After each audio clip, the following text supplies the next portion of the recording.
ఎంతో రుచిగా ఉండే చిక్కటి కమ్మని కాకరకాయ పులుసు ఎలా తయారు చేయాలో ఇప్పుడు చూద్దాం. కట్ చేసి పెట్టుకున్న కాకరకాయ ముక్కలో పసుపు సాల్ట్ వేసి మొత్తం బాగా కలిసేలా కలిపేసి దీన్ని 30 మినిట్స్ ఊరనిద్దాం.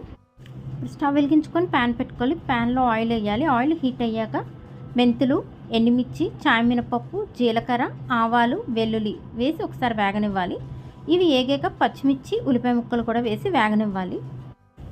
ఉల్లిపాయ ముక్కలు వేగాక ఇందాక కలిపి పెట్టుకున్నాం కదా కాకరకాయ ముక్కలు ఇందులో వేసి ఒక 5 మినిట్స్ అలాగా వేగనివ్వాలి.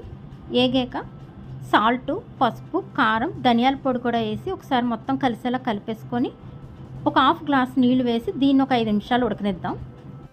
50 గ్రాములు చింతపండు నుంచి తీసిన చింతపండు రసం వేస్తున్నాను. ఒక స్పూన్ శనగపిండి కూడా ఇందులో వేసి బాగా కలుపుతున్నాను.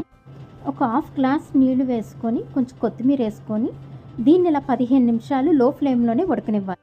పులుసు ఉడికాక బెల్లం వేసుకొని 2 నిమిషాలు అలా